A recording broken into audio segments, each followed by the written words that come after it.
Welcome back. So we have breaking news coming in. Umar Nabi visited a mosque before the blast.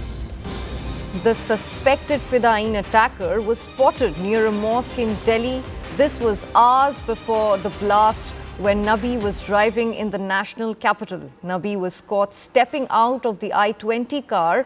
All his touch points are being sanitized now. Agencies checking if he made contact with anyone else.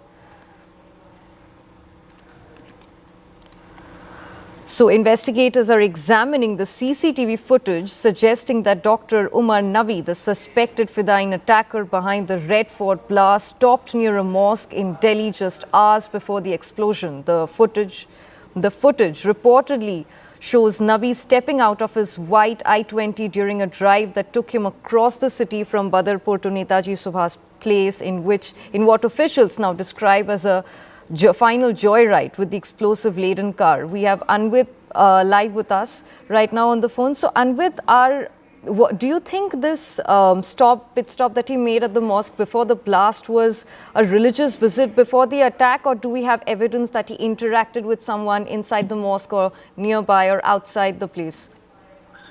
See, these are exclusive visuals coming in that Umar Nabi, when he was taking that ride across Delhi with that car that was laden with explosives, he was spotted outside an area outside a mosque, and the CCTV footage is also being checked by the police. In fact, all of his trail is being checked. Police are finding out where all he visited and if he had met any people, if he had any contacts whom he had met, if he had procured anything when he was spending those hours after fleeing the module, after the module was busted. So he had spent that time around in Delhi and he was spotted at multiple spots. Now this picture, why is it special? Because this was he was captured in a CCTV footage when he was probably visiting a mosque in Delhi, and this Fiddain attacker who is suspected, and he was suspected, but now the DNA sampling has also confirmed that it was Umar in the car. And if it was a Fiddain attack, and then he was in Delhi, he was roaming around, and he was spotted right before his detonation, just hours before his detonation, he was visiting a mosque. So this could have certain connections. Police and agencies are trying to establish what connection it was, and they are also trying to figure out if he had made any touch points, if he had established any contact with anyone during this time when he was roaming around in Delhi. Who could those people be? If they are his contacts, they also need to be sanitized. If there is any place that he had visited, any procurement that he had made, these also need to be checked. So the police and agencies are together working to piece together his journey, his travel across Delhi, and once it is completed, all the points where all he had been, where all he was seen stepping out of that car and making any contact, those people also need to be questioned. Those places also need to be raided, and searches will be conducted, detailed multi-agency searches will be conducted at those points as well. Right. And with so much information coming in about DNA samples and his mosque visit before he took the joyride, do you think that, do we have any intelligence or information or evidence yet that suggests that he was planning several more attacks across different Indian cities? See, certainly there are speculations that there were other targets on mine, and also see when almost 3 tons of ammonium nitrate has been recovered, and at least 70 to 80% of that was used in the car that blew up in front of Red Fort. So this certainly speaks volumes that there was something sinister in the planning and something bigger planning was being done. Also, this was not done in a short time. It was being done for weeks and months, and this module had been active for at least 18 to 24 months. So this certainly means that there was a larger plot at play. And they have also, agencies have also confirmed that there could have been, sensitive locations, not just in Delhi, but outside Delhi also on their target, sensitive cities, sensitive locations, government installations in Delhi, Republic Day could have been on target, the New Year's Eve, probably Diwali also, because this material had been here for a while, and these people also had been active. So this certainly cannot be denied that they had bigger targets, bigger cities, and more sensitive installations on their target. Right. So, do you think our agency is treating this mosque visit as a deliberate reconnaissance point or a religious visit before the attack? And also, if you could shed a little bit light on Prime Minister Modi's very important meeting that happened last night. What were the things that were discussed about Dr. Nabi? See, they had been having meetups, regular meetups, and because all of them have one thing in common, that is Al University.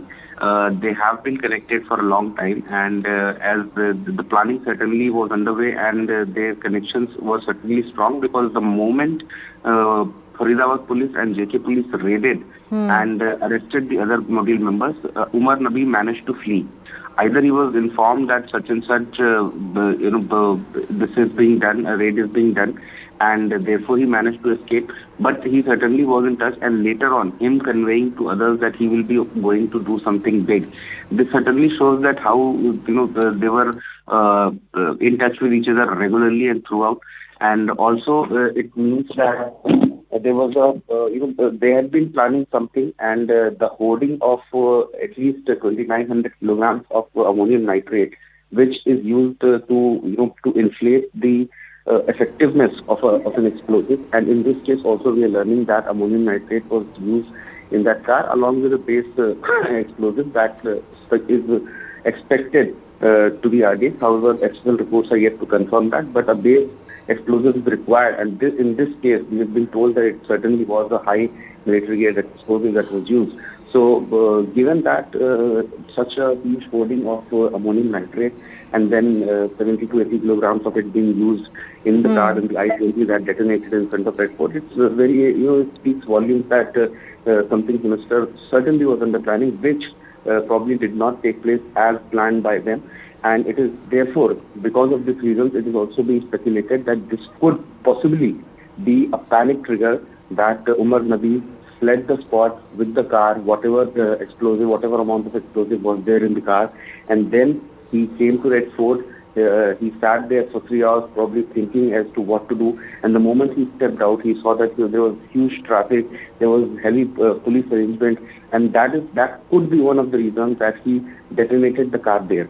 We do not know as if it was planned to attack Red Fort, because it was Monday. Monday usually Red Fort is closed for tourists.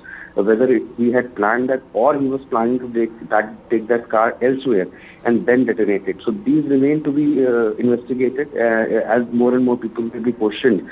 For those who have been arrested by the agencies, they'll be interrogated. Details will come out as to what all were the installations on the car and whether Red Fort was one of them or not. Right. Thank you so much for sharing that input with us. And with that, we're slipping into a very short break. You're watching CNN News 18. We'll be back with more stories.